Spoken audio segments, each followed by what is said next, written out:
A paz do Senhor, geração conectada com a palavra. Aqui quem nos fala é o missionário Daniel, e eu tenho mais uma poderosa palavra da parte de Deus para o seu coração, com o tema: o limite da graça. Solta a vinheta.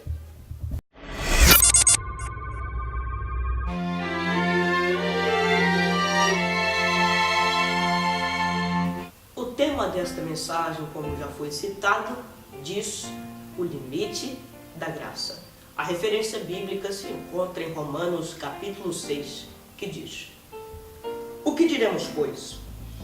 Permaneceremos no pecado para que a graça abunde? De modo nenhum. Nós que estamos mortos para o pecado, como viveremos ainda no pecado? Ou não sabeis que todos quantos fomos batizados em Cristo Jesus, fomos batizados na sua morte, de sorte que fomos sepultados com ele pelo batismo na morte, para que, como Cristo ressuscitou dos mortos pela glória do Pai, assim andemos nós também em novidade de vida. Graça. Você sabe o que significa graça? Graça é favor imerecido.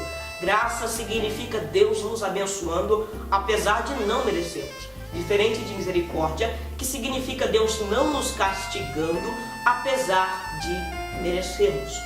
Mas como tudo possui um limite, a graça também possui o seu limite. Talvez este tema tenha chamado a sua atenção. Mas, pregador, a graça não é maior do que o pecado? Correto, a graça é maior do que o pecado.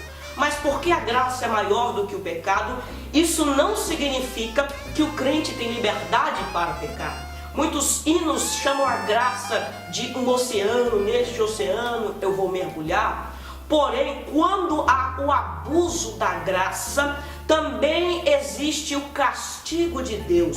Vivemos no tempo da graça, mas eu quero te dizer uma coisa: graça sem obediência se torna desgraça. A palavra do Senhor no livro de Romanos, capítulo de número 5, versículo de número 20, nos deixa claro que aonde abundou o pecado, superabundou a graça.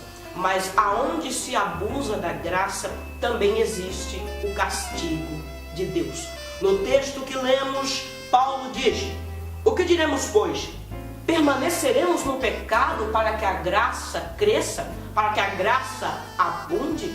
De maneira alguma, Paulo diz. Existem muitas pessoas que pecam, pedem perdão, que pecam novamente, pedem perdão novamente, pecam outra vez e pedem perdão outra vez. Meus irmãos, a graça tem um limite. A graça tem um limite.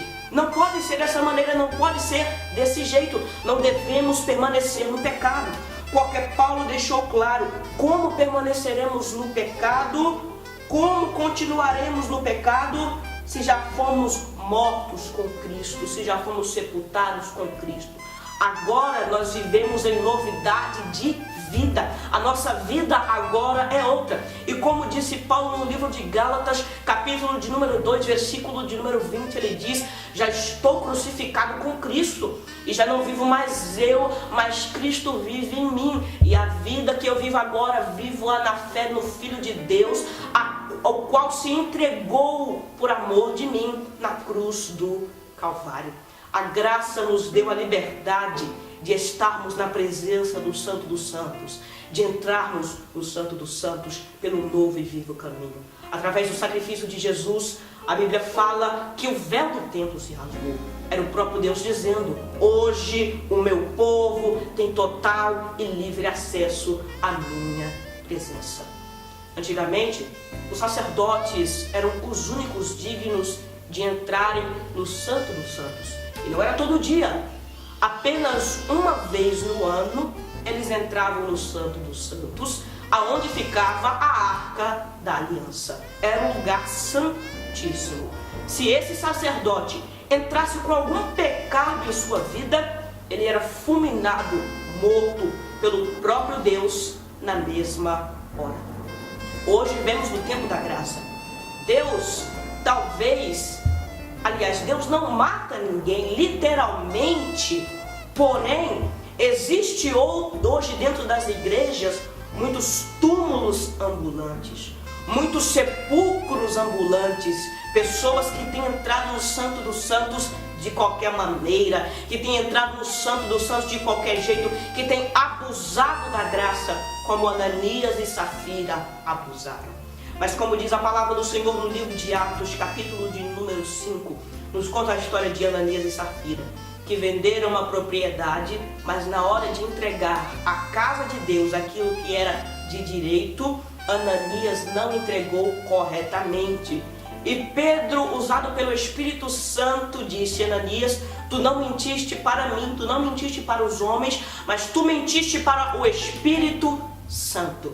Da mesma maneira, Safira, depois de algum tempo que Ananias já havia sido morto pelo próprio Deus na presença de todos, por ter mentido para o Espírito Santo, Safira vem e também é morta por continuar mentindo para o Espírito Santo. Isso, Jesus já havia vindo a essa terra, Jesus já havia morrido, a graça já havia nos alcançado. Porém, graça sem obediência se torna desgraça. Por isso eu te digo, meu irmão, não abuse da graça, mas aproveite a graça para entrar no Santo dos Santos, sentir a presença de Deus, para ser cheio do Espírito Santo e viver em novidade de vida. Esta é a palavra que eu deixo para toda a geração conectada com a palavra. Deixe aí o que você achou nos comentários. Deixe também o seu like, compartilhe este vídeo, que Deus abençoe grandemente a sua vida. A paz do Senhor.